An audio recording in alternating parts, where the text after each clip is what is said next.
ជំរាបសួរពុកម៉ែបងប្អូនដែលតែងនិយមតាមដានស្ដាប់នៅ Channel សៀវភៅកំណត់ត្រាខ្មោច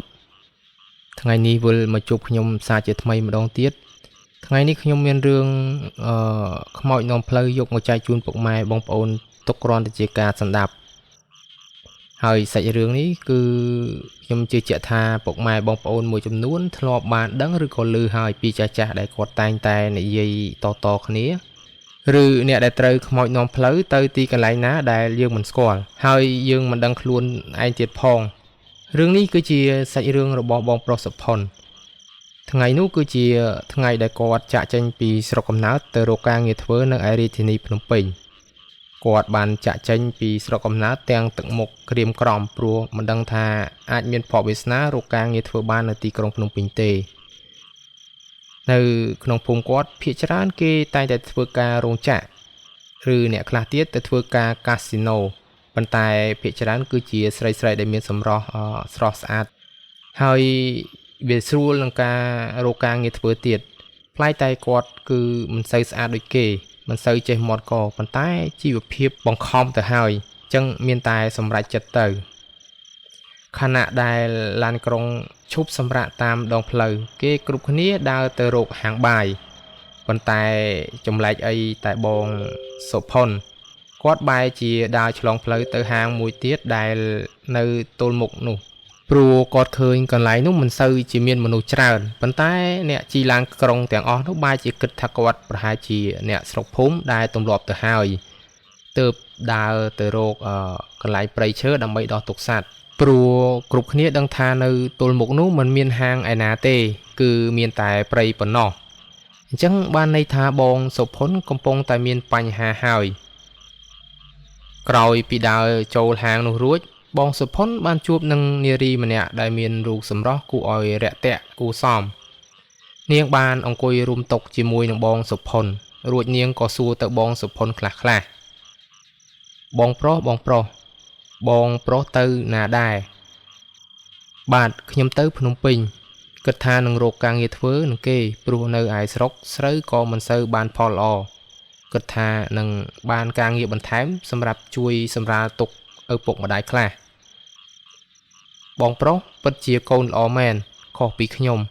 ប៉ាម៉ាក់មានតែខ្ញុំគិតថានឹងចេញរកស៊ីដោយខ្លួនឯងដោយមិនពឹងលើគាត់ទេបងសុផុនក៏គាត់តបទៅវិញថា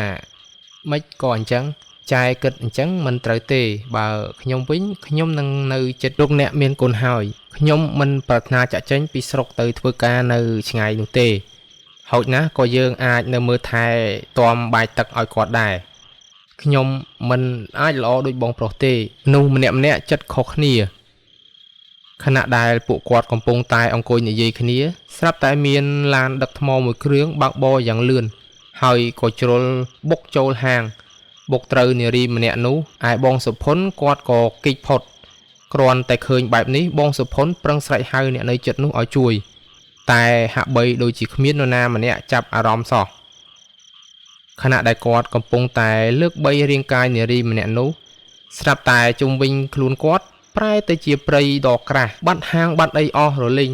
នៅចំពោះមុខគាត់បែរជាឃើញភ្នោដែលដាក់រូបថតនិងឈ្មោះនារីដែលគាត់បាននិយាយជាមួយ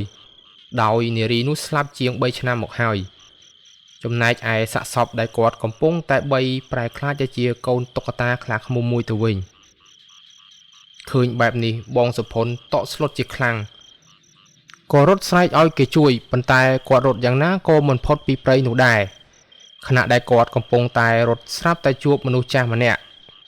បងសុផុនគាត់ក៏សួរទៅអ៊ំម្នាក់នោះថាអ៊ំស្គាល់ផ្លូវចេញពីព្រៃនេះទេខ្ញុំត្រូវខ្មោចលង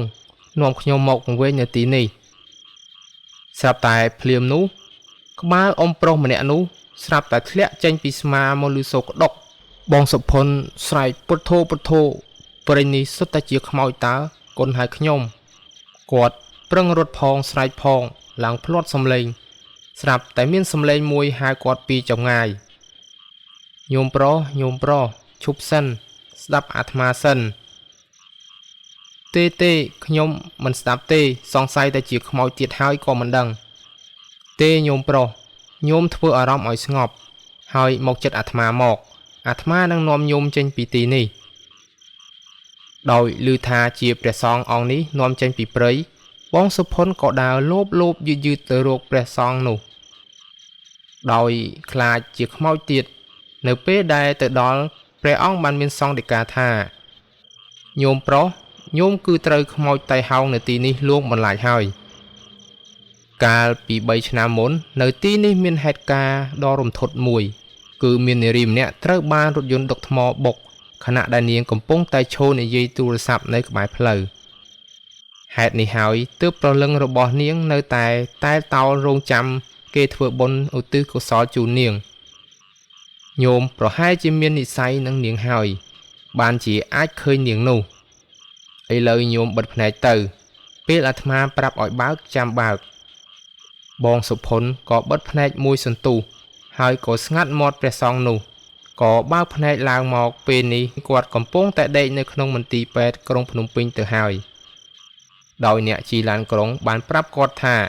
ឃើញគាត់ដើរចូលព្រៃយូរហើយតែមិនឃើញចេញមកវិញតែកងឡានស៊ីផ្លេហើយជាច្រើនដងតែមិនឃើញមកទីបំផុតក៏មានព្រះតេជគុណមួយអង្គបាននិមន្តទៅមើលឃើញបងសុផុនសន្លប់នៅក្បែរមាត់ផ្លូវព្រះអង្គក៏ជួយបញ្ជូនបងសុផុនមកភ្នំពេញតែម្ដងបងសុផុនក៏មិនបាននិយាយអ្វីច្រើនដែរព្រោះដឹងថាព្រះតេជគុណដែលជួយគាត់ពីព្រៃនោះហើយជាអ្នកជូនគាត់មកក្រុងភ្នំពេញគាត់ក៏បានសុំព្រះអង្គធ្វើជាកូនសេកនិងស្នាក់នៅវត្តដើម្បីរកការងារធ្វើបន្តហើយចាប់តាំងពីពេលនោះមកបងសុផុនតែងតែធ្វើបុណ្យនិងឧទ្ទិសកុសលឲ្យវិញ្ញាណខ្មោចនោះដើម្បីបានអានិសង្សឆាប់បានទៅរកភពកំណើតថ្មី